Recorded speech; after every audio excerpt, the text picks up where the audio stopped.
video kali ini kita akan membahas mengenai mekanisme replikasi DNA. Nah, sebelum itu kita harus mengetahui apa sih itu replikasi. Nah, jadi replikasi adalah proses penggandaan materi genetik atau DNA yang terjadi sebelum pembelahan sel. Nah, proses ini sangat penting karena dapat memastikan bahwa setiap sel anak menerima salinan DNA yang identik dengan sel induknya. Adapun teori-teori replikasi DNA, yang pertama yaitu teori konservatif, yang merupakan teori yang menyatakan bahwa setelah replikasi, satu molekul DNA baru akan terdiri sepenuhnya dari untaian DNA baru, sementara molekul DNA lama tetap utuh. Nah, ibarat membuat fotokopi di mana dokumen asli tetap utuh dan salinannya adalah dokumen baru yang persis sama.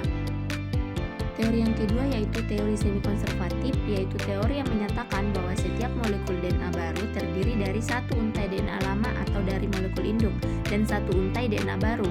Mirip dengan membuka resleting, kedua untai DNA induk terpisah dan masing-masing untai bertindak sebagai cetakan untuk membentuk untai baru yang komplementer. Teori yang ketiga yaitu teori dispersif, yaitu teori yang menyatakan bahwa setelah replikasi, kedua molekul DNA baru akan terdiri dari campuran segmen-segmen DNA lama dan baru. Nah, kemudian masuk pada eksperimen Michelson-Cell, di mana sebelum eksperimen ini dilakukan, terdapat 3 hipotesis utama mengenai bagaimana DNA bereplikasi. Yang pertama yaitu konservatif, semi-konservatif, dan dispersif yang sudah dijelaskan tadi. Nah, adapun tujuan eksperimen dilakukan yaitu tujuan utama Michelson dan Cell untuk membuktikan hipotesis mana yang benar mengenai mekanisme replikasi DNA. Kemudian masuk pada metode eksperimen, di mana metode yang pertama yaitu pembiakan bakteri dengan nitrogen 15. Bakteri E. coli dibiarkan dalam medium yang mengandung nitrogen berat nitrogen 15. Nitrogen adalah komponen utama basa nitrogen dalam DNA. Setelah beberapa generasi, seluruh DNA bakteri akan mengandung nitrogen 15 sehingga densitasnya lebih tinggi dibandingkan DNA dengan nitrogen normal nitrogen 14. Kemudian masuk pada metode eksperimen yang kedua yaitu pemindahan ke medium nitrogen 14. Bakteri kemudian dipindahkan ke medium yang mengandung nitrogen ringan nitrogen 14. Bakteri dibiarkan membelah diri beberapa kali.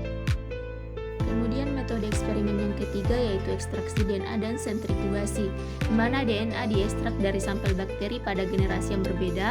DNA kemudian disentrifugasi pada gradien densitas cesium klorida. DNA yang lebih berat akan mengendap lebih dekat ke dasar tabung, sedangkan DNA yang lebih ringan akan berada di dekat permukaan.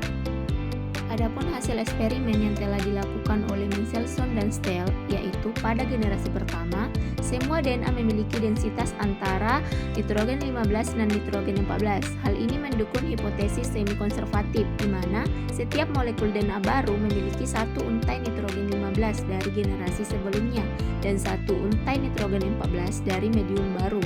Kemudian pada generasi kedua, terdapat 2 band DNA, satu dengan densitas antara nitrogen 14 dan nitrogen 14 dan satu dengan densitas nitrogen 14. Ini menunjukkan bahwa replikasi berlangsung secara semi-konservatif. Hasil eksperimen Michelson-Cell secara meyakinkan membuktikan bahwa replikasi DNA bereplikasi semi-konservatif. Setiap molekul DNA baru terdiri dari satu untai DNA asli atau dari molekul induk dan satu untai DNA baru yang disintesis.